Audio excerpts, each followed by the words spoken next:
Good evening, friends, and welcome to an unscheduled breaking news live stream. Crime Time with DutyRon. You guys know the drill. I'm a retired New York City police detective, and if you like all things true crime related from the police detective's perspective, you're in the right spot. Hit that subscribe button, hit the notification bell. Breaking news coming in out of Maine. Robert Card found deceased, self-inflicted gunshot wound at the Lisbon Transfer and Recycle Center. I have it up on the map right here. This is breaking just a short time ago. I came running down to the studio to get this information. We have a 10 p.m. Eastern. In about 15 minutes, we're going to have a press conference.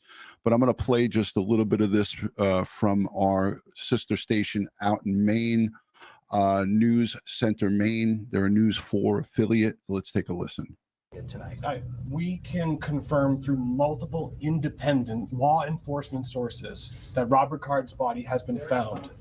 Multiple independent law enforcement sources confirmed to me just now that his body has been found. One of those sources is trying to get more information from me about where exactly he was found and the nature of that. Yeah, so Senator Angus King is saying it was at the recycling center there where apparently he worked. That's the source that we have confirmed, as well as those multiple reports. And by a show of hands, whoever was here with me and with Ed Wallace and I, we were live last night, and I said to Ed, there's a strong possibility. I feel strongly that Robert Card took the coward's way out, and after facing 18 counts of felony murder, I said last night that I felt that he would have taken this cowardly way out, and they would have high probability that he would have killed himself. And sure enough, that's what he did. Reports from law enforcement personnel tonight. You know, and this is news, obviously, that is spreading quickly. You know, just I know I'm one person, but the number of messages I'm personally receiving about this news just goes to show how closely I think our state has been watching and waiting for this development.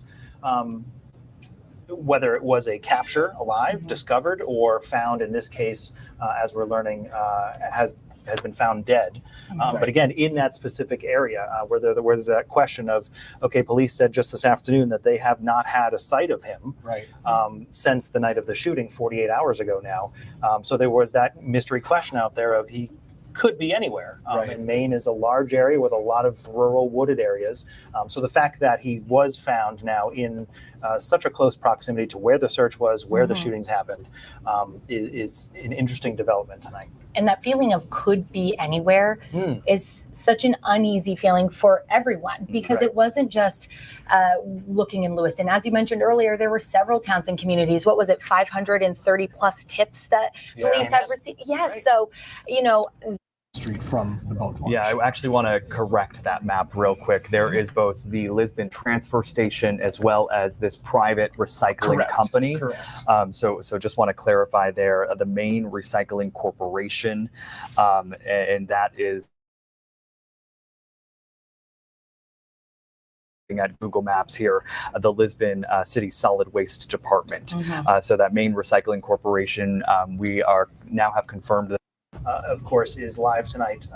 Alex, anything else you can share with us about what you're seeing where you are at this hour? Yeah, so I'm just starting to take in, you know, kind of where we are, a much different scene than where we were yesterday. If you remember, we were in Bowdoin. It was rural Maine. There were fields and farms all around us. But this is a busy stretch of road here on Lisbon Street, right in front of me here. We have a McDonald's. Across the road here, we have a Walgreens. You know, this is where people come to eat and shop, much different from yesterday. And I will comment on what's behind us here. It is Capitol Ave, which down the road is Maine Recycling, where Robert Card's body was found. And that road is now blocked off. We have two law enforcement members behind us and a cruiser blocking off the road. And this stretch here along Lisbon Street is really busy. As it was mentioned, you know, the shelter in place, that has been lifted. So people are back out, and this news is getting around quick. I think it's fair to say, we don't all know this family, but we are shocked that something like this could happen here in Maine. And where we're pointing at right now, that is one of the entrances to a Walgreens. Amen to that, Lauren. That blocked off as well. And that's only because I believe. All right, I'm going to lower this and put myself back on. So again, it's a sigh of relief for the residents in all of the affected areas. And now the families of these victims, these 18 victims, and don't forget, we have numerous victims also in the hospital recovering and perhaps fighting for their lives. But now the citizens can breathe a sigh of relief in these affected areas. And it's several different towns and different locations, a very large piece of area that everybody was up and just so frightened. You had a mass murderer on the loose. Nobody knew if he was dead or alive. There was speculation how everybody felt and everybody thought. Again, like I said last night, Ed and I we were live, and I've been saying it to my wife. I've been saying it to everybody who I've been speaking to on this, is that most of these homicidal maniacs, and it's you can argue this all day long, but Robert Card is a homicidal maniac, and he had nothing to lose, and he had nothing to gain by remaining. He knew that if he was captured, he'd be in prison for the rest of his life.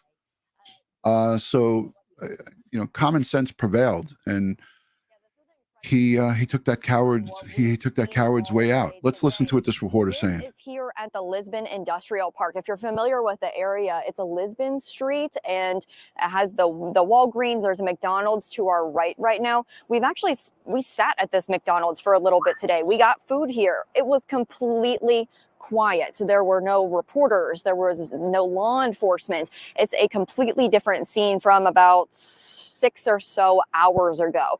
Now, what we do know so far, again, the Associated Press, along with our own sources here at News Center Maine, have confirmed that Robert Card has been found dead, supposedly here at this recycling center, Maine, is what it's called, I believe. It's just right down Capitol Avenue, again, near the Walgreens.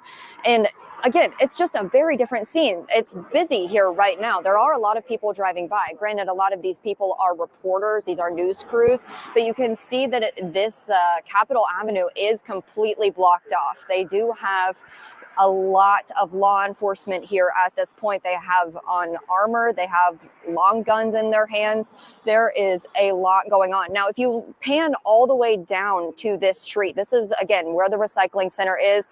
You can see the lights flashing for that law enforcement that's down in that area. This is a lot of police in this area. We've seen state police. We've seen Lisbon police. We've seen, I believe, from other states, their state police as well. Some even going by with lights and sirens at this point. I'm just going to push it a little bit forward because we're getting close to the press Brooke conference. is in Lisbon along with Alex Haskell, who we were just talking to. A press conference coming up at City Hall in Lewiston in about 12 minutes now, and we'll be streaming that live as well. But if you're just tuning in, we have confirmed that Robert Card's body has been found in Lisbon. He's reported dead, and that was a death by suicide that we've been able to confirm here tonight. A sigh of relief for so many Mainers who have been, waiting and nervous. A lot of them under shelter in place in Androscoggin and Saginaw counties. This is a very good comment right here. Elevate the process, says relief, but still must be alert and aware of the next unstable person. Very sad. Yes. Friends and family of the victims who say they feel like they can breathe again. Yeah. And it's what you were just talking about. Yeah. This suspense rather, for all of these days waiting for. Friends and family can breathe, but the entire community, including the police officers, the FBI, the U.S. Marshals, the ATF agents, there's hundreds and hundreds of law enforcement personnel. You're talking about such a massive ontaking. They had people, scuba divers in the water. You had pilots piloting fixed wing aircraft, helicopters, drones. they threw the kitchen sink at this, and rightfully so. But this is a sigh of relief for not just the victims' families, but for everybody involved. Now we have to pray and stand by them and support them in any way that we can by honoring the victims, the 18 victims. And I'll have their names and I'll list them. And I posted it before we went live. For those of you who haven't seen it, go over to my community section and you can see that I posted the victims' names, knowing that Robert Card took his life, and knowing that the hunt was over, I posted their names and said we all should pray. We should all pray for these families who are left behind. So let's take another listen here, and we're getting close to the press conference. To this. Thank you, We were Cheryl, talking about for this gifting. earlier. It's a lot of emotions, different emotions, and it feels like you can't experience one without having the other. And so it's almost like this is some closure they needed to be able to move forward, and they will never be the same. The families of these victims, but they're able to have this small piece of closure, knowing that they're moving forward in grief and that the person responsible, at least there's an answer. Well, and I think the moment of relief for the greater public at this point is, even though the shelter in place was technically lifted, Here's another good point that comes to mind for me is, think about this, folks. This scumbag, this coward, homicidal maniac who took his own life, took a cowardly way out, spared the victims' families seeing him in court and being tried for these 18 murders. He saved them mental anguish and torture for an extended period of time. These things never go quickly. So if you look at it that way, it's a whole nother way to look at it. And they can now rest easy knowing that the person who took their loved one's life is not breathing the same air that we're all breathing. Let me know what you think about that in the comments section, here in the comments, in the live comments, and down below in the comment section. Afternoon around 5 o'clock, there was still that encouragement from the Commissioner of the Department of Public Safety to say, be alert, be aware of your surroundings, because for all they knew, Robert Card was still out there.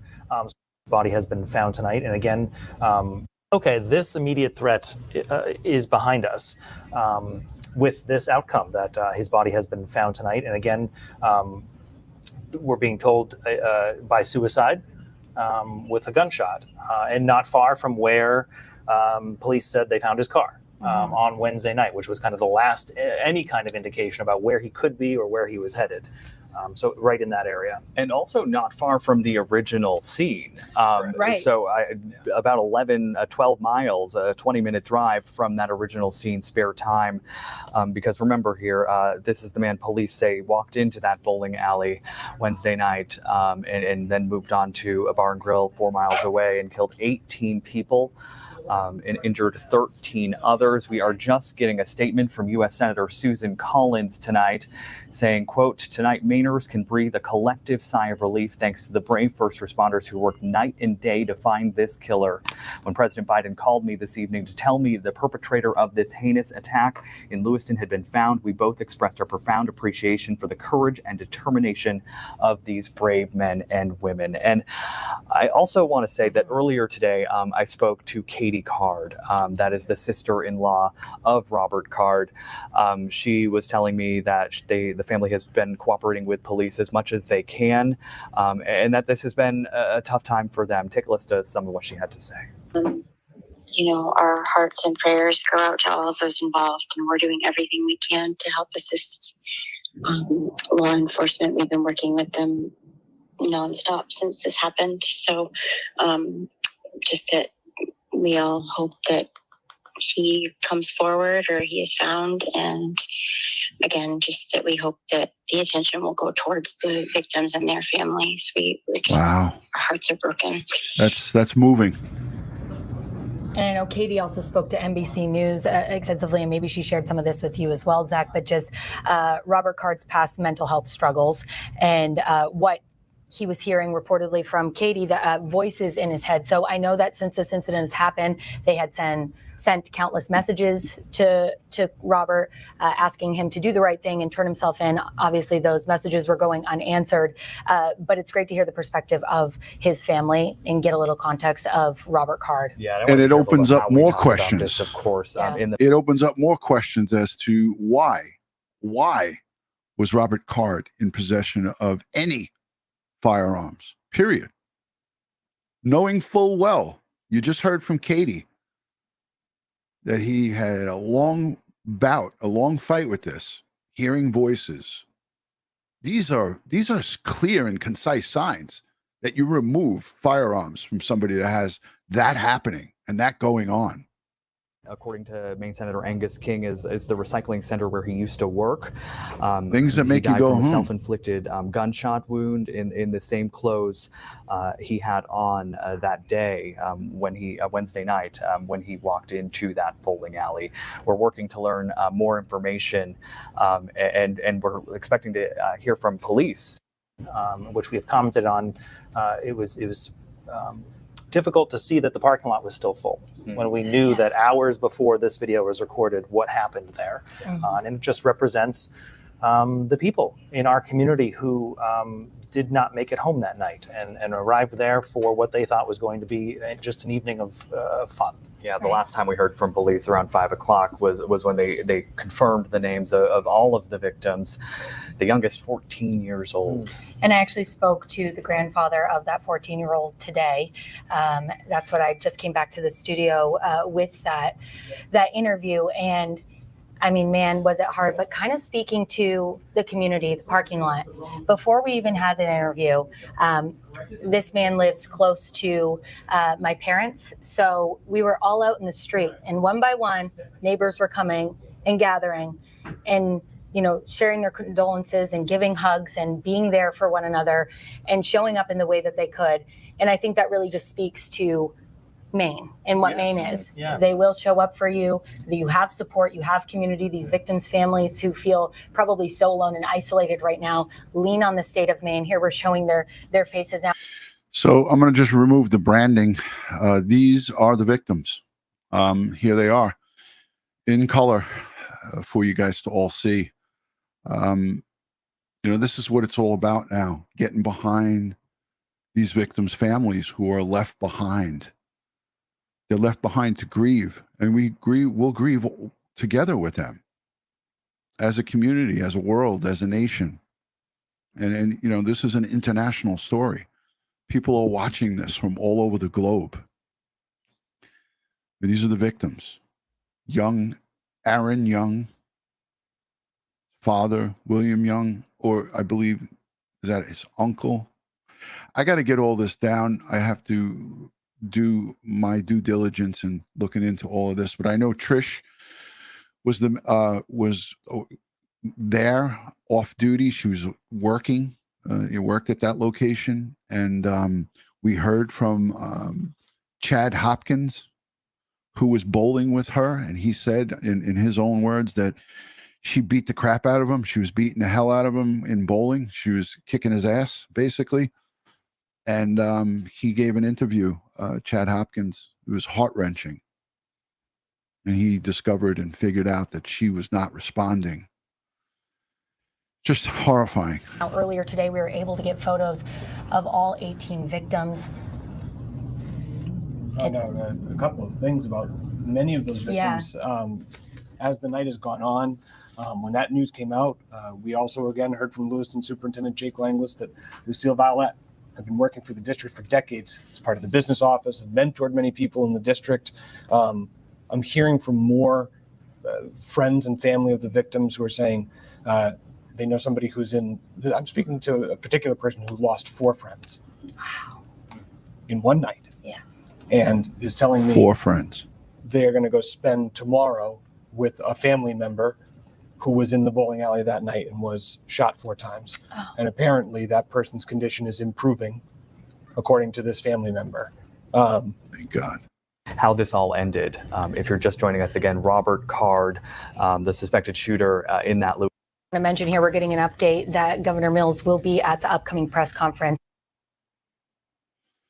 I'm just going to This is push it where forward people to were live. going after work to let loose a little bit. Some cornhole tournament at Shemenji's and bowling leagues at yeah. spare time. So I did find out about Aaron today from his grandfather that he was passionate about bowling, and his coach was actually Bob Violet, who was also a victim of the shooting. And Bob was able to help Aaron improve his scores in the last few years to a point where he was going to try to join a team in his freshman year. I'm going to lower it just a little so I could talk. We're looking at a live shot. This press conference was scheduled for 10 o'clock. It's 6 after 10. So it's 6 minutes. These things, sometimes it's tough to get everybody back together. But they're waiting probably for the governor to get there and for all of the members of the task force that was out hunting for Robert Card. So they're going to be probably going live any minute. You saw the interpreter there, the sign language woman who's been at all of the press conferences and giving her animated signage to the hearing impaired and deaf. So yeah, this is a look at the podium live. If you're not again yet subscribed and you haven't hit the thumbs up, please consider doing that now while we're waiting. This is live coverage. Robert Card committed suicide, self-inflicted gunshot wound, found on the property of his place of employment, from what I understand. And everybody is breathing a sigh of relief in the Lewiston, Maine area. Everybody in the Northeast in these 3 or 4 areas that are affected and the surrounding counties, everybody now can not worry about looking over their shoulder and wondering, is this guy in our backyard? Is he in the woods? Is he still out there? Is he going to pop out if we go out to go shopping to get groceries? I mean, it had to have been nerve-wracking. I mean, I couldn't even imagine myself, I tried to put myself in that position and said, what if somebody did this locally by me? How would how would we all be reacting? It's frightening. Main recycling. And it makes you all think. And that's where Robert Card's body was found from a self-inflicted gun wound. I was checking out Google Maps to see just how far this road goes, and it goes down for about another half a mile, then loops back around. So there's a lot of road here that we just can't see. I'm doing my best to look down this road. There's some trees in the way, a Walgreens, but I see at least 2 law enforcement vehicles down there, and it's likely that there are even more down there. And we are along the busy Lisbon street right now, and I was talking about how a little earlier that this is a much different place compared to where we were yesterday. We were in rural Bowdoin yesterday as law enforcement were coming down on this home where they thought Robert Card might have been at, and that of course wasn't the case. But here we have a McDonald's in front of me, we have the Walgreens I mentioned, we have a Subway, a very different spot. And a little while ago we were talking about the deaf community, and I'd like to add to that conversation. I chatted with a sister whose brother died at Shemenji's. His name is Brian McFarland, and he was a member of the deaf community, and he was there on a night out to play cornhole. A cornhole tournament was happening at the bar and grill, and it was a place, his sister tells me, Brian went every Wednesday with the deaf community, and he was very involved. But I want to toss back to the anchors now. I just want to let you guys know that we're waiting a live press conference that is going to kick off any moment. We're going to bring it to you live as it happens. We'll probably hear, obviously, from the governor, the police superintendent, the state police superintendent, and others, that were a part of this hunt for this mass murderer. Thank you so much, Sassy. Appreciate the support. Thank you. The latest briefing we had from police. This is a live look at the podium. They talked a lot today about the dive team that was going to be going into the water, likely tomorrow, because they didn't get to it today because of the grid search and how time consuming that all is. But police were also very clear of saying the sun was dropping quickly for their daylight hours to do that, and how all right, I'm going to do it this way. The forecast shows us having a sunny morning tomorrow, because that would. So I want to go to the chat because you guys have been listening and watching watching and chatting amongst yourselves. But I want to go to you guys in the chat. What's your thoughts on, Robert Card committing suicide here, self-inflicted gunshot wound? And what's your thoughts on this response by the police, state, federal, local? These guys and girls all came together and really put an unbelievable show of working together, resources coming together, hundreds at a time. It's not easy to put that thing together in the middle of nowhere, in the middle of rural, Lisbon, Maine.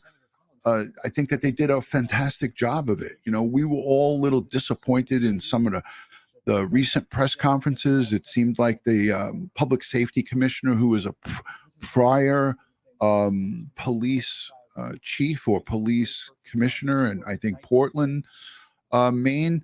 But I kind of tried to look away from that. I looked away from it, and yeah, he did speak for a long period of time, 35 minutes, and then again tonight. But I was happy that information was freely flowing. That's the way I looked at that. We all want to know, and we want updates. We want updates that won't compromise the investigation, the capture of Robert Card. But at the end of the day, if you don't get any information, or if you don't have anybody talking, then everybody gets pissed off. If you do have somebody talking too much, then it's like you can never make everybody happy. So I was just happy to see state, federal, and local authorities come together. And whenever you can have a big assembly, a big team like that of all different law enforcement resources, it's a great thing. It's great to see that in action, and you're seeing it right here on the screen. That of the White House, and Governor Mills had told us that she had spoken just in the first night when this happened on Wednesday night, twice with the president. So not surprised, but it is interesting that the White House was so connected to what's going on right in our home. Yeah. And going back to Lisbon, and I know you were there day one, on the scene there when they had really shut down much of that community. Right. What was that like? I mean, it was, when we first got there, it was extremely active. There was a heavy police presence there, as to be expected, a chopper that was flying over for hours. And it was right near where his body was found. I mean, we were blocked off. At Lisbon Street was blocked off towards, if you were headed towards Lisbon Center, if people are at home are familiar with the area. Right by the gas station there on the corner. And then on the other side, it was just about a mile from that gas station and then the next roadblock. So it was kind of included within that blocked off area. And so this really has, since day one, since Robert Card's car was found at that boat launch, it has been an area of focus. And it'll be interesting to hear the new tactics put in place by law enforcement to be able to discover the body. That's a great comment right there, Tim. Timmy says, I'm interested in knowing who exactly found them. And I'm hoping that we'll hear about that tonight. Now there's no reason for secrecy, right? We should hear, they should let their hair down and let us know everything. I anticipate that we should hear the full gamut of what took place, what transpired, what was written on that note. I'm hoping reporters ask those questions. What kind of note he left behind? Was there a manifesto? Did he make public? Comments on social media? Did he send text messages to family and friends? Did he tell anybody of what his plan was? I want to know. These are things we want to know. And got emotional myself as someone who we saw every time Dr. Shah took to the microphone to give us the latest information through the pandemic, and all of the victims, 18 of them there on your screen. And Joshua was so passionate about helping other people. There he is right there. This is what we saw so much to help us get through difficult times. He was slated, as Vivian was reporting today, slated to do some sign language for the vice president before all of this happened.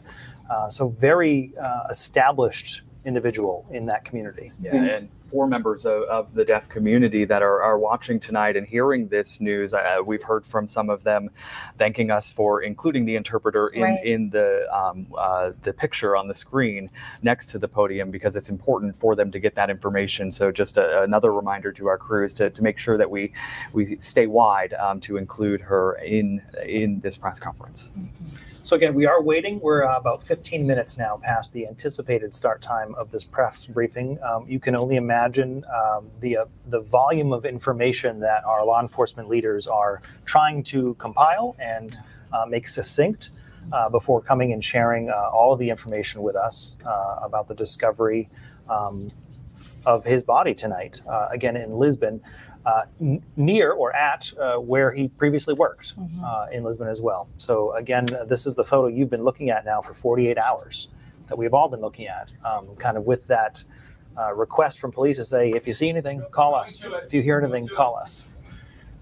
We are getting word, as you can see here, and the governor is all right, here we go, at folks. Lewiston City Hall.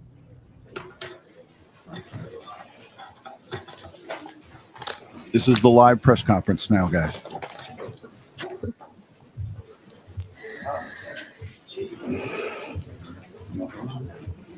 You heard that deep breath she just took. Look at that.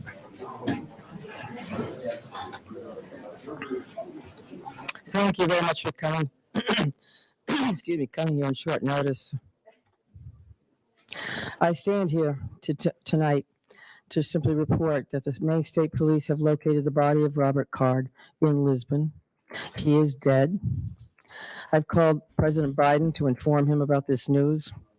I've informed Senator King, Senator Collins, Representative Pinckney, and Representative Golden. Commissioner Sawchuk will describe the circumstances of that discovery in some detail in a few moments.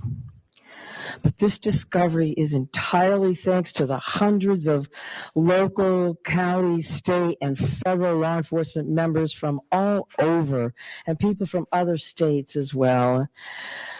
People who searched tirelessly to arrive at this moment. And on behalf of all Maine people, I want to express my profound gratitude for their unwavering bravery and determination and fortitude, and for the leadership of Lewiston Police Chief St. Where'd he go? Right there, yeah, that guy. Lewiston Police Chief St. Pierre. Like many people, I'm breathing a sigh of relief tonight, knowing that Card is no longer a threat to anyone. I know there are some people, and many people, who share that sentiment, but I also know that his death may not bring solace to many. But now is the time to heal. And with this search concluded, I know that law enforcement continues to fully investigate all the facts so we can bring what closure we can to the victims and their families.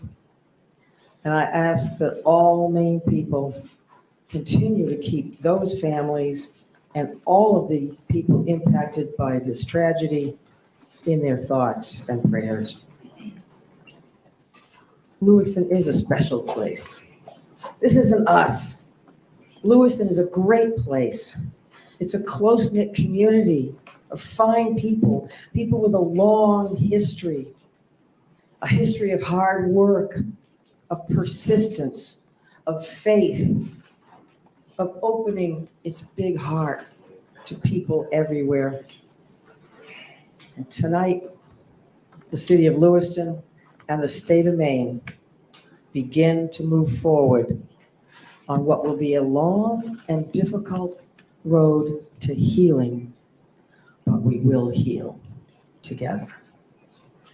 Thank you. And again, my deepest gratitude of all the people of the state of Maine, to these wonderful members of law enforcement who came from all over to help us solve this crime and put closure on this investigation. Robert Card is dead. Now I'm going to turn it over to Commissioner Amen. Sasha.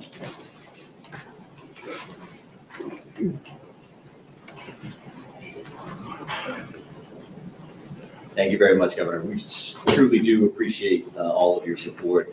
I think it's incredibly important that the next person that speaks this evening is Lewiston's chief law enforcement champion, and that is Dave St. Pierre. Dave.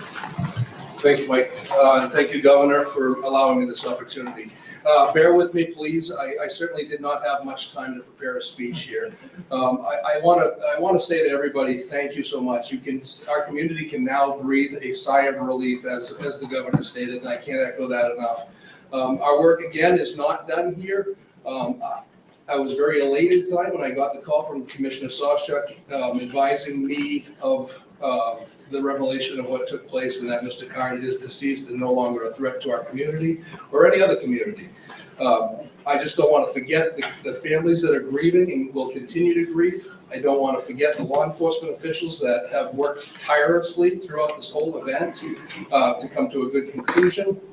Our men and women of the Lewiston Police Department, of all of our surrounding agencies, we have with us Chief McGee here from Lisbon, where Mr. Card was found.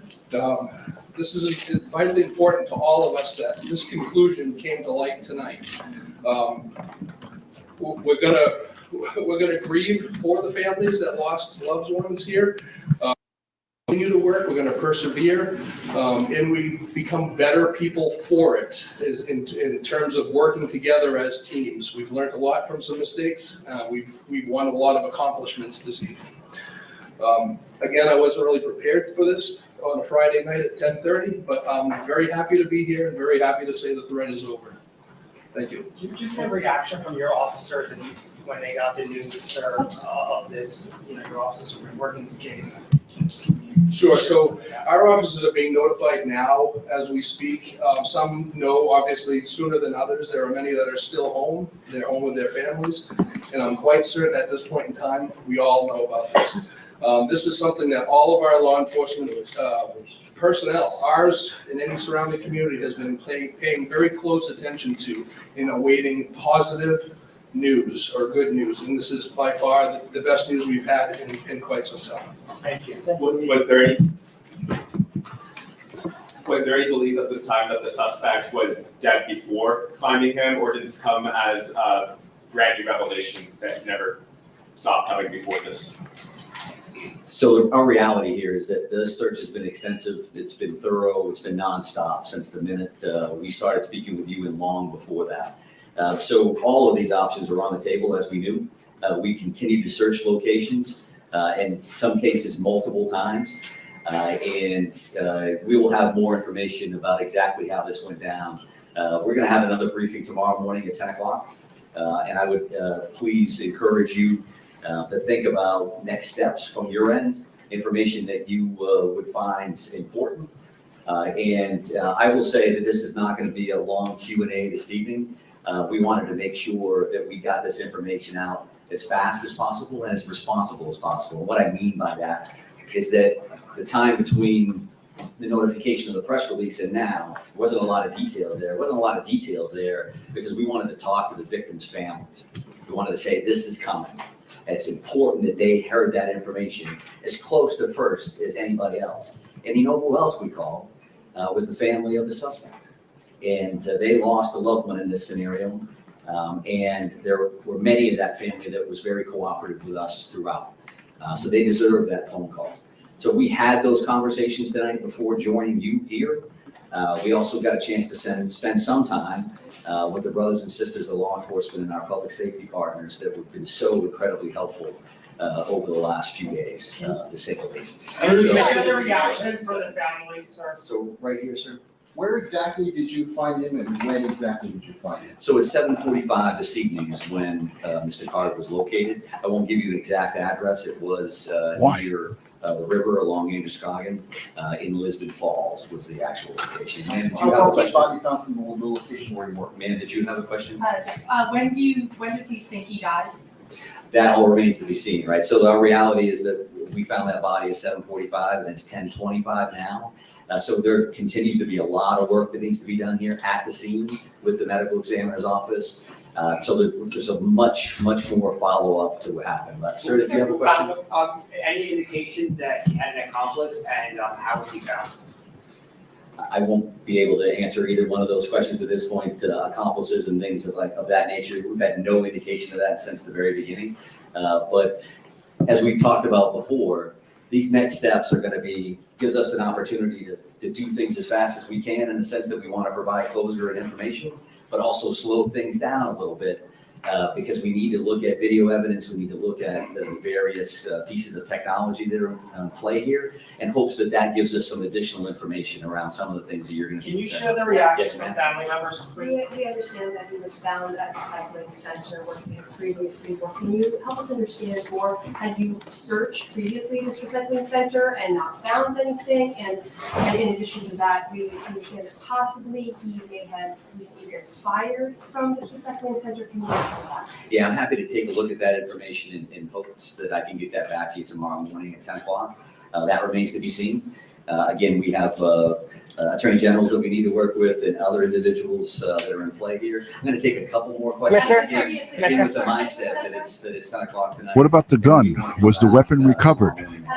Commissioner? You visited the shelter in place this afternoon. So by this afternoon, were you just looking for remains?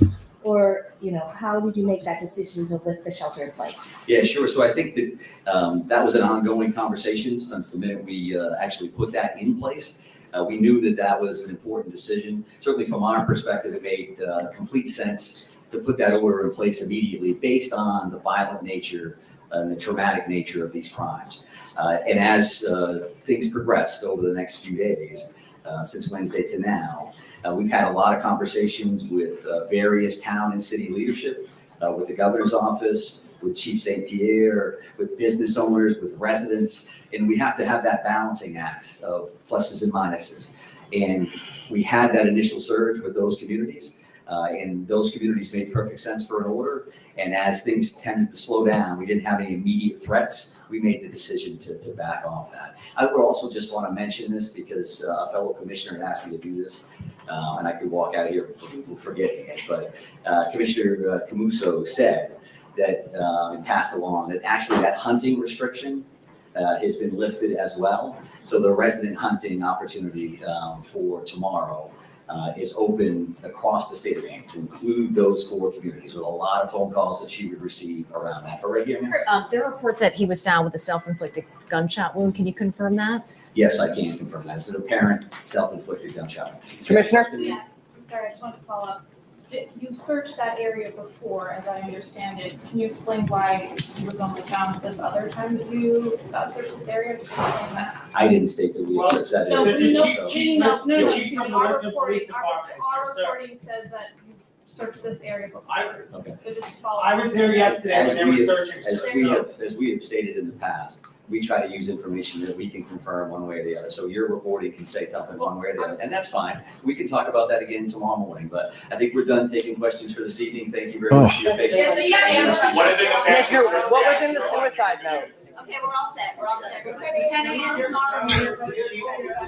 You've been watching the latest briefing there from Lewiston City. The reporters had a chance to ask what was in the suicide note, and you heard it at the end. They just blasted it out to him. Those are some of the top questions that I would have asked. What was in the suicide note? Was there a manifesto? Did he talk to anybody else?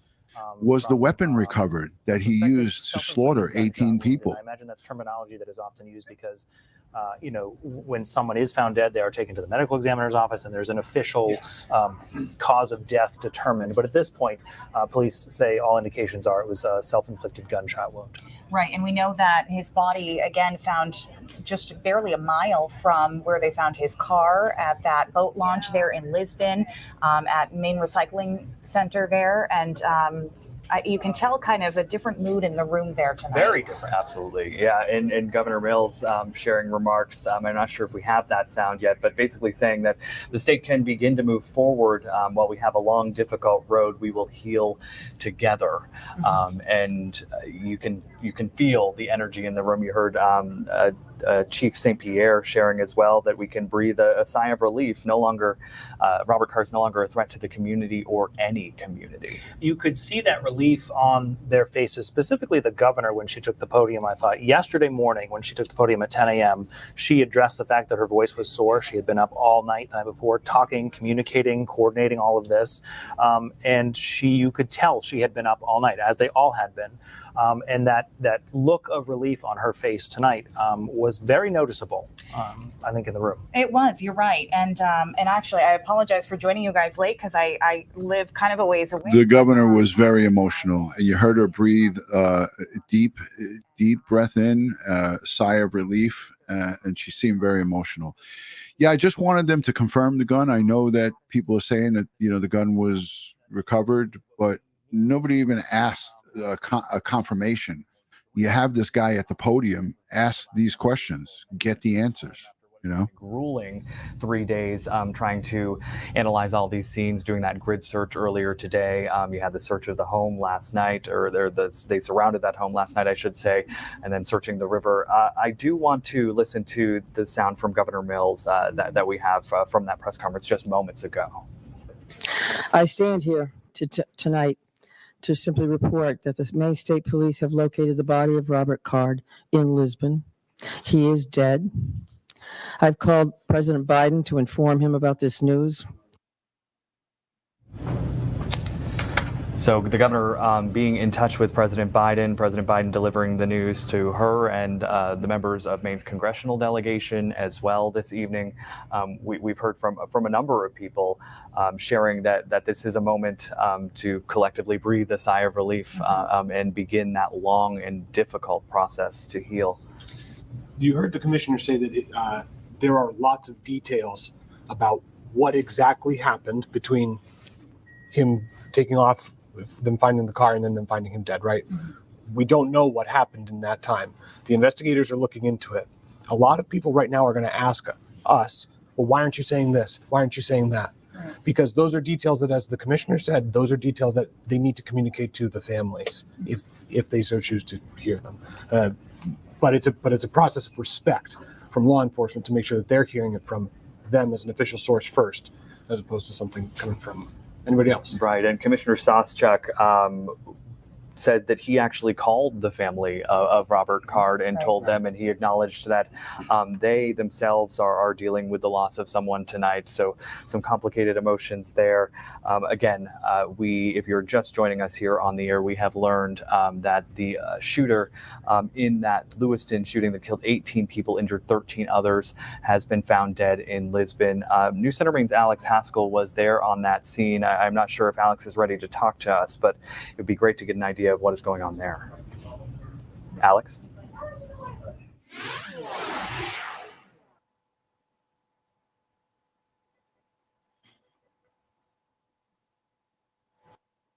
All right, looks like we don't have Alex's audio right now. We will work on that and get back to him. We will. Oh, here we go. We have Alex now. Hey live. Guys, sorry This about is live that. So, yeah, we are video. in Lisbon Falls.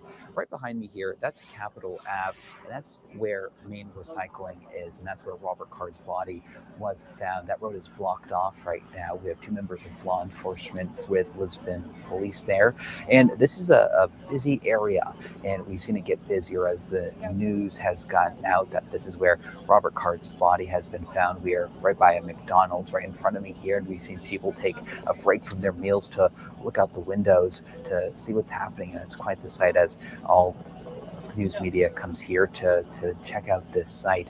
We've seen a couple vehicles pull out of Capitol Ave and head out, but other than that, there's not too much happening. Another development is that there's a helicopter here, but it's just been circling around. Other than that, it's been pretty quiet here, but it is Capitol Ave behind us on the busy stretch of Lisbon Street. Much different from where we were yesterday in a rural part of Maine in Bowdoin that we've been. There was a home there where law enforcement thought Robert Card's was. Obviously that. So I wanted to just wanted to tell you a couple of things that I picked apart from the governor's statement and the police chief. She thanked all the law enforcement and folks that responded from out of town. Now, this is indicative of that search and rescue groups like EquiSearch. I'm not saying they were there, but I'm sure that there was a ton of search and rescue groups that volunteered. She thanked all the folks from out of state, and she thanked the police chief from Lewiston. The Lewiston police chief, police commissioner, came on and he said, "I want to remember and keep the families in our thoughts and prayers." And I thought that that was a class act. He immediately made reference to the families. They confirmed that at 7:45 p.m. that his body was found. Robert Card was found, and then the reporters started asking questions of, they were trying to question about how come you didn't find him when you searched the first time, and that was when the public safety director was up at the podium, and he seemed to get irked by that. And we saw this in some previous press conferences when reporters started talking over each other. And this is something reporters do often because they all want to get their questions answered. But when the reporters start talking over each other, he seems like the kind of guy that just wants to wrap it up. And he actually threatened in two press conferences ago, he threatened them that if they did do that, that he would immediately end the press conference. So this presser tonight was short. They're saying that they want to brief the families first, and I understand that. I get that, but in my eyes, I would have said then wait, brief the families tonight, and do a press conference at 10 o'clock in the morning tomorrow morning. They shouldn't have. They prematurely did this press conference. Why do a press conference if you're not going to put anything out?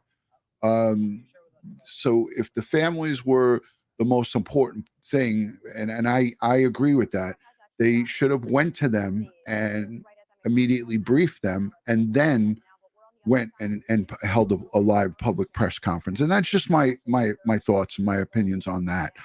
But let's just take a listen to what they're talking about here. And I have a special guest, retired Irish detective. He's going to come on, and we're going to talk a little bit about some gun laws and some federal gun laws as it pertains to this. Everything is organized and structured. That's been a big thing for those Lewiston and state leaders as of about 10 o'clock this morning. They've been trying to. Did you hear that? She said they told them to have their questions and have their questions structured and ready to go for tomorrow morning. So I'm going to cover the press conference tomorrow morning if I'm available. I don't know the exact time of it. I think that they might have announced it.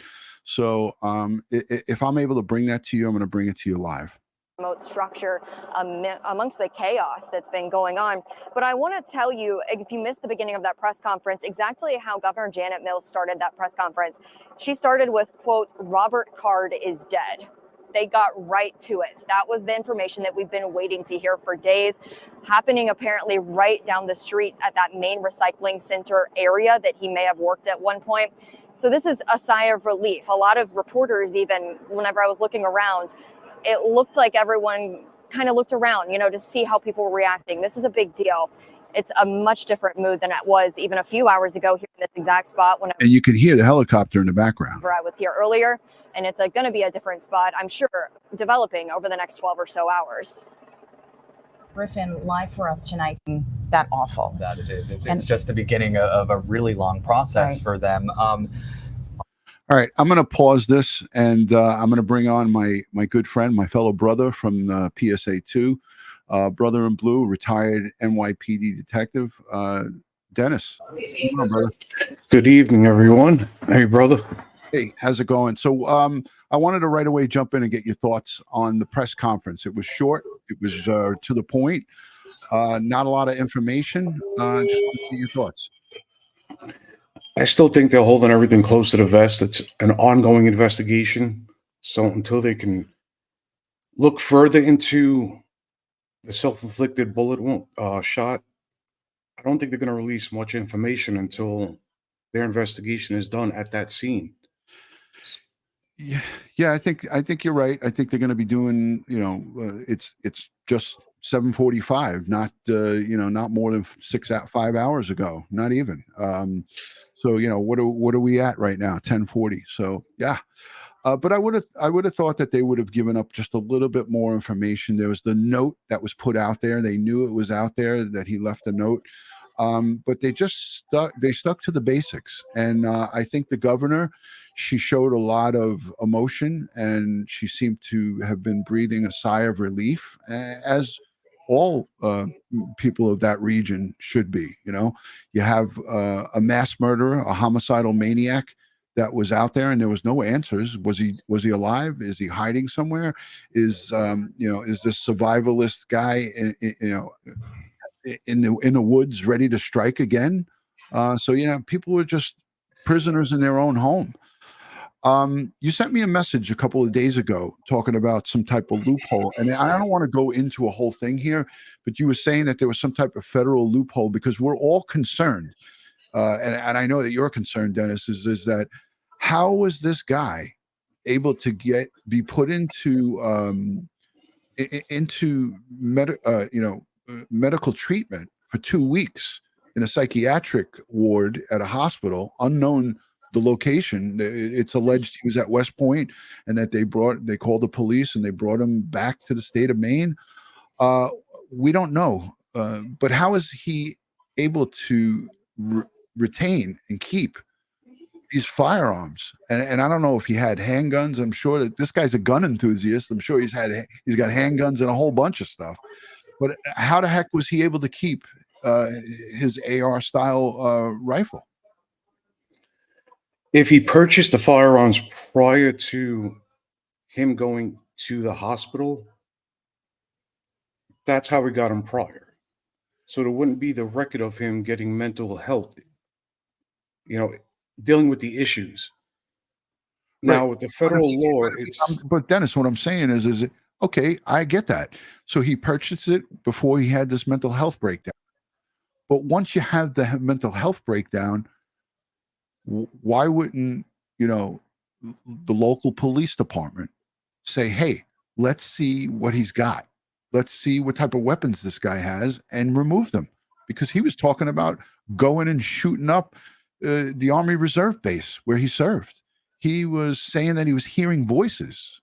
We heard Katie Card tonight in a statement saying that he was hearing people telling him things.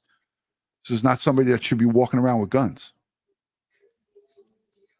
I don't know if there was a police report regarding that made. If it was not filed, it will not get reported to the ATF.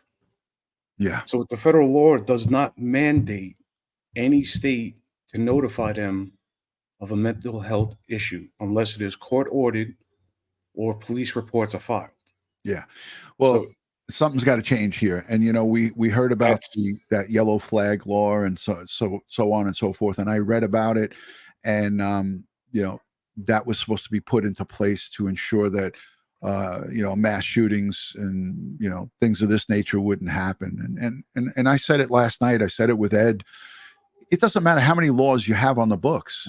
Laws do not stop people from committing crimes. They're there to be broken. So no matter what. How many guns? Not to cut you off. How many guns have we arrested somebody with in Brooklyn? They were all illegal firearms. Yeah. We're arresting criminals that are possessing illegal firearms. You're not going to be able to stop it. It's one of the things I've said in the comments. Yeah, we have strict laws, but yeah, I've seen you talk in the comment section about this. They did an interview with the mayor of Lewiston, and I haven't heard this guy speak yet. So I want to put this on, and then we have retired homicide detective Sergeant Bill Cannon from Police Off the Cuff. He's going to join us in a couple of seconds. So let's just put this on. I want to hear what he had to say, because this is obviously this is not live. It's just a little bit of a delay, but I want to hear. This is a reporter out in the street. Thank you for waiting patiently, as all of you watching at home have been waiting patiently for any updates we have had from law enforcement over the search for the suspected gunman who claimed the lives of 18 people. I want to bring in now, hopefully if he's around, Mayor Carl Shalin, who has also been patiently waiting, just as we all have. Mayor Shalin, I don't know. Has anybody heard from this guy yet? here, This is the first time I'm seeing or hearing from him. Again, we are bringing you live to News Center Maine, talking about your reaction to what happened. Mayor of Lewiston. Tell me, what are your thoughts right now heading into after we're hearing this press conference that the body of the suspect was discovered in Lisbon Falls? Yes, I'm incredibly relieved and incredibly thankful to Lewiston Police, Maine State Police, and all the other agencies and everyone who worked on this tirelessly over the past few days. As mayor of the city of Lewiston, what has that feeling been like, knowing that the 10th largest mass shooting in U.S. history has descended upon your town, your city of 40,000 people, these past 48, 55 hours? This is the first I've I seen can't him. imagine what that's like as a leader to be thinking of right now. You know, the violence that happened this past Wednesday was incredibly tragic, but Lewiston is a very strong city. We're resilient, and I had no doubt that we were going to get through this. Definitely. Mayor, for people watching right now, fear was a way to describe it, at the very least, throughout these last few days here. Now that the body has been found for this suspect, what's your message to people who are watching? Families specifically. We know that one of the victims in this gun violence was a 14-year-old at the bowling alley with his father. Absolute horrific tragedy. What's your message to families watching?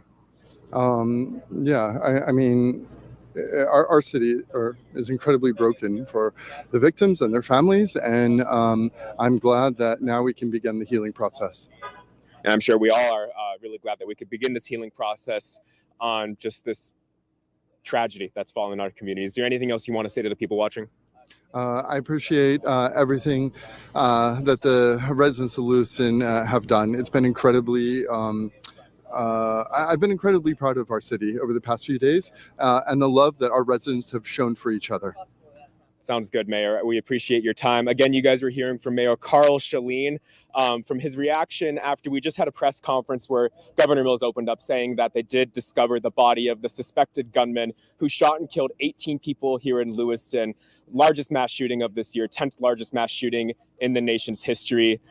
Lots of work to pick up the pieces of what's left here. All right, so I just wanted to hear that. I'm going to bring on Sergeant Bill Cannon because it's late, and I know that he has to go to bed soon, and I have to go to bed soon too. We're all old guys.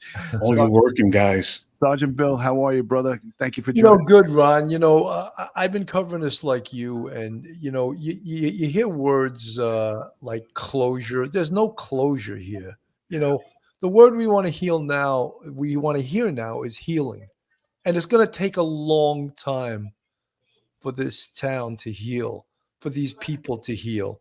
And, certain things about this, just, we do this, these shows on YouTube, and we bring our police expertise in it, but we also, I think, bring a lot of humanity to this. And sometimes I think a lot of people in the press, they lose their humanity because they want to get this story out as quickly as possible. They want to be sensational about it. But these are human beings. 18 people were killed, And if you count the perpetrator, which I never usually want to count, that's 19 because he killed himself. But 18 people were killed. 13 people were wounded. There was no closure because this guy killed himself. What there is now is a long road ahead for this town to heal. And that's all we, being police personnel that have seen a lot of death in our police careers, that's all we can hope for, is that this town can heal, because it's going to take a long time.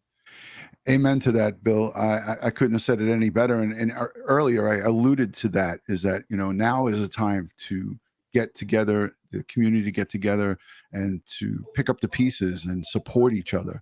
And I talked about, this is a worldwide case now. People are watching this in South Africa. They're watching it all over the world. Support comes in many different ways. And, just by saying a kind word or, being there when someone needs to talk, that's what has to happen here, because these families, as you said, 18, and we can't forget about the wounded. There's probably people that are fighting for their lives in the hospital that are severely wounded by this guy. So mentally, nobody's ever going to be the same who's been around this. The people that were in that bar, the people that were in that pool hall / bowling alley, and some of them were young kids because we heard it was youth night there. And all of those people, whether they were hit by rounds or just trampled on their way out. We heard of elderly people that were there, grandparents that were there, and that were having chest pains just from being frightened. But Bill, I wanted to get your thoughts, and I asked Dennis this before you came on with us. This is a guy who has known, over the summer, 2 weeks spent in a hospital. He was treated for mental health issues, hearing voices. He talked about wanting to shoot up his, his army base where he trained, and all kinds of craziness. Why? Why does this slip through? Why do we hear about this after the fact when people are showing these signs? And police were called by the military. The military installation called, from what I read, they called the police and said, "Hey, something's up with this guy," and they put him in the hospital. How is this guy able to retain and hold on to these weapons? Ron, this is where HIPAA laws, which are the healthcare laws, and your healthcare is absolutely confidential, and the word confidentiality collides with the law. And the law has to spell this out, that someone that's hospitalized for mental health reasons, they have to have their if they own firearms, first of all, that should be one of the checks that the mental health professionals have to notify law enforcement to find out if this person possesses firearms. And if he does, they have to remove them. I mean, as a sergeant, I used to go on lots of firearms removal orders. And usually it was just for a expired target or gun permit. And I would go to the house and remove the firearms. But this should be a mandatory thing. So mental health professionals have to work hand in hand with law enforcement. And again, confidentiality and HIPAA laws collide with the law, and has to be changed. Yeah, and we say this all the time. After all of these shootings happen, there's this repetitive call for change, and nothing happens. It's our politicians, they'll jump up and down and they'll make noise about it, but there's never anything that gets done to change, to make this. It's a small piece of the puzzle that helps to try to ensure that these things don't slip through the cracks. But there's got to be more authority when it comes to people that show these clear and apparent signs, to be able to just put all this HIPAA and all this bull crap aside, because humans are being slaughtered at the hands of these nuts, these homicidal maniacs. Well, Ron, it also collides with, again, the subject of gun control and the Second Amendment. And one side always goes too far and the other side maybe doesn't go far enough. In New York State, they want to make me, a 27-year veteran of the NYPD who's retired, do a background check in order to buy ammo. That's what I'm talking about, the ridiculousness of it. But yet, someone who just did 2 months or 2 weeks in a mental hospital, no one's thinking about removing his guns. And add to that district attorneys aren't willing to prosecute criminals that shoot people. So it's a crazy world that we live in. Yeah.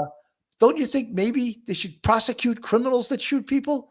But no, they want to go after people that have legal guns. And in this instance, a mental patient doesn't have his guns removed. So yes, the world is nuts. Yeah, it just drives me bananas. And I see Dennis shaking his head because listen, we have situations, but when it's clear and apparent like this, and you have someone who is making deadly threats that he wants to go and shoot up installations, those should be, that's a given. That should be a green light. Now, there's another side to this. There's the mental health side, right? We talk about, the expense of having, I presented, I think it was not during, it was the shooting before Uvalde happened in Texas. But that last mass shooting, I said we should be saying to ourselves, take some of the money that we are spending and dump it into a federally funded program. Everyone that has a firearms permit legally, everyone that's carrying weapons legally. Dennis, I got to mute you because it's too noisy in the background. Everybody that's carrying firearms legally have this mandatory mental health check. I don't care if it's once a year, and I don't care if it costs $42 billion. Spend that money to do that. So this way people are not falling through the cracks that shouldn't have these weapons in their possession. And that would not be the answer to this, but it certainly would help. It would help if this screening was done. And I don't care how much it costs. We help everybody everywhere. Why don't we try to help ourselves? That's what I'm saying. No, I think that's a great point. Again, but the whole thing with confidentiality, I think though confidentiality should be viewed like the emergency exception to a search warrant. If there's an emergency, then the confidentiality should go out the window. And they do that with the law for search warrants. Why can't they do it with mental health? Yeah, I agree. I mean, to me, that's the biggest issue we have is the mental health issue. That's where the money's got to be allocated to. We're seeing it over and over again. I want to just go back again to this presser. They're just playing another clip from it. I want to just hear what they're bringing up here. And this is, again, we played this earlier, but I played it in its entirety. So you guys go back and look. They had some audio issues and a little bit of upload issues in the beginning.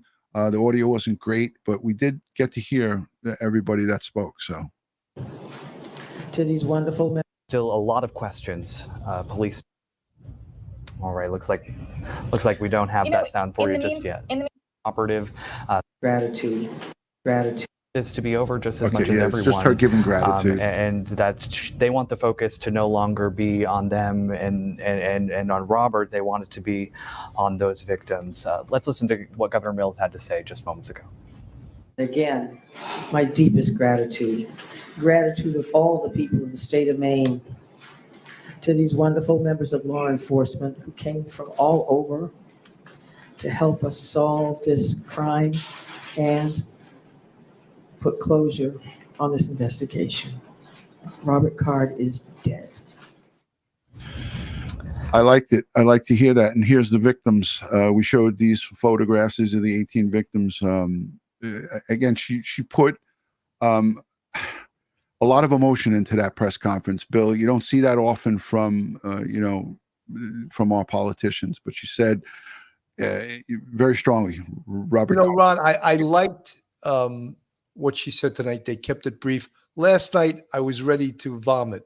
All they did was thank politicians and more politicians. And I was like, please stop that. I don't want to hear you thanking each other. You have nothing to do with this investigation, so shut. I mean, it just drives me crazy when politicians start, patting themselves on the back and patting it, it's just so disingenuous. And people don't want to hear that. You know who the heroes are here? The police, police and the family members now that have to survive this, not politicians thanking Biden. He doesn't even know about this. He's probably sleeping right now, and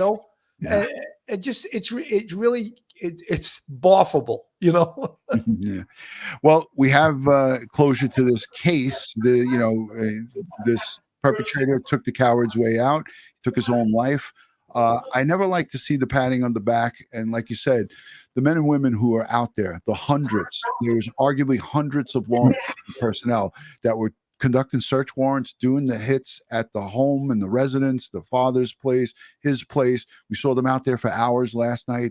Those are the people who are putting their lives on the line, because this is a guy who slaughtered 18 people at 2 different locations.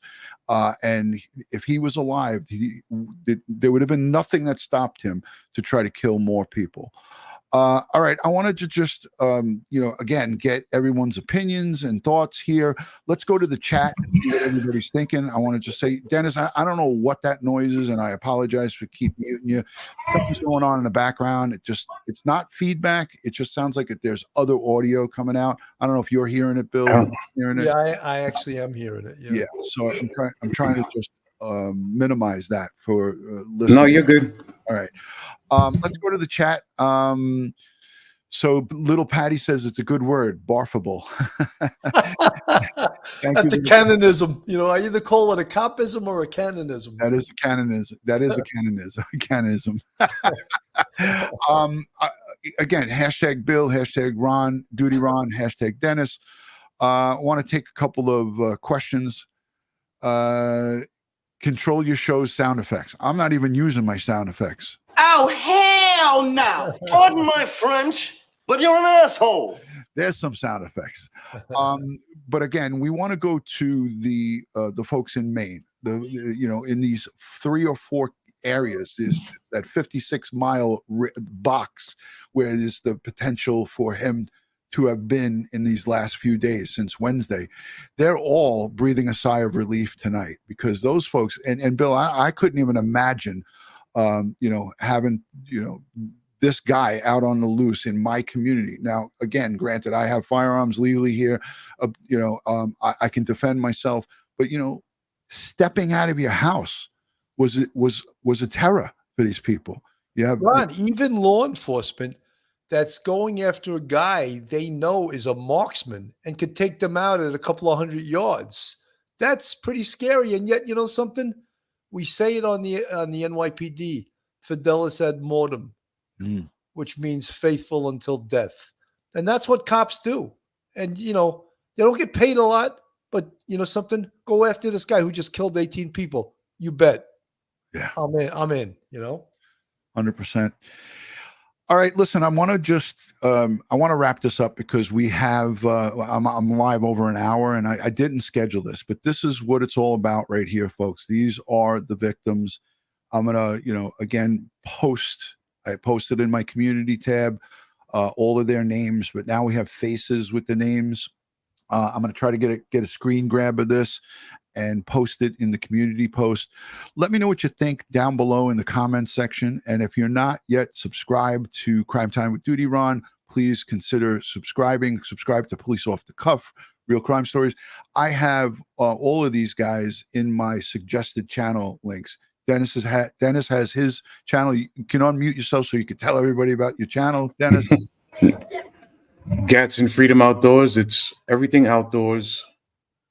Cooking, fishing, hunting, firearms, drone footage. If it's outdoors, it's going to want to be in a video. Excellent. I'll link it in the description so everybody can check it out. These are 2 great guys. Bill, retired homicide detective sergeant. And Bill, somebody said in the chat, and I wanted to ask you while we got you here, how long do you think the autopsy will be? I mean, we know it's a self-inflicted gunshot wound. This is what they said. But I mean, this should be, and we could probably get Barbara on for this, but I think we all know this should be pretty quick. No? Yeah, they'll do it tomorrow. They'll do it as quickly as possible, and usually a gunshot wound, there's soot, they usually put the gun right up against their skin most of the time. So that's one of the indications that it was self-inflicted, Right. And we don't know if he had a handgun with him as well. He could have had numerous weapons with him, not just that AR type weapon. And Monique, thank you for the super chat. She says, did he commit himself to the mental hospital? This is unclear. We do not know. What I read, and I read this in a couple of reputable newspapers, they said that he was acting erratically, and they made a phone call to 911. The police responded, and the police took him to the hospital. But again, we don't know. So this is all preliminary, and yeah, I wouldn't say that this statement is not true. I wouldn't say this statement is true. I don't know exactly what happened here. Bill, did you get any readings on it? No, I think his family, recommended he be committed for a couple of weeks in a mental hospital. I don't know if he resisted it or not. He was hearing voices and all kinds of other stuff. There's And so many apparently he got a hearing aid, and he was Yeah. hearing all kinds of different things from his hearing aid that contributed to his mental illness. Yeah, and then there's some reports that said that he was at West Point when this episode took place, but we don't know. And that's what I was hoping that maybe tonight, this press conference, they would have released a little bit of extra. But this public, the speaker at the podium said they're holding out to. Ron, he was actually excellent. The director of public safety. Yeah, that guy was a pro. I mean, I loved how he shut the press down. He's a police said, chief. I don't have the answers to that, and I'm not going to give you. He was great. I thought, Yeah, and I think it comes from that he was a police chief, police commissioner in Portland, Maine. So it's very apparent he has experience. You could tell. Right, and he took charge. I mean, he spent 35 minutes at the podium this morning when I heard. I watched the replay of his press conference. Actually, some of the personnel that were behind him left or moved to the side, and he was showing like he totally took it over. All right, guys and girls, I want to just wrap this up and send prayers, strength, and positive vibes to the victims' families. I want to thank these two gentlemen for coming on with me without any notice. I just sent text message and say, hey, you want to join me? So thank you, Bill. I know you did a lot of coverage on this. You do a lot of coverage on all of these cases. Everybody go over and check out the channels, check out Dennis's Gadsden Freedoms Outdoors. Great stuff. And I want to thank the moderators and the replay viewers and the folks in the chat. You guys are freaking awesome. Thank you for moderating. You guys don't get paid. It's a thankless job, but I'm thanking you for it. You guys keep the chat classy, and we greatly appreciate it. All right. On behalf of Crime Time with DutyRon, Police Off the Cuff, and Dennis, my retired brother from PSA 2, I want to wish everybody a good evening, and it is a good day. We have an end to this manhunt. So thank you, guys. Good night from Crime Time with DutyRon. No need to do an outro. I didn't do the intro or any of that stuff. We'll see you guys soon. Peace and love, guys.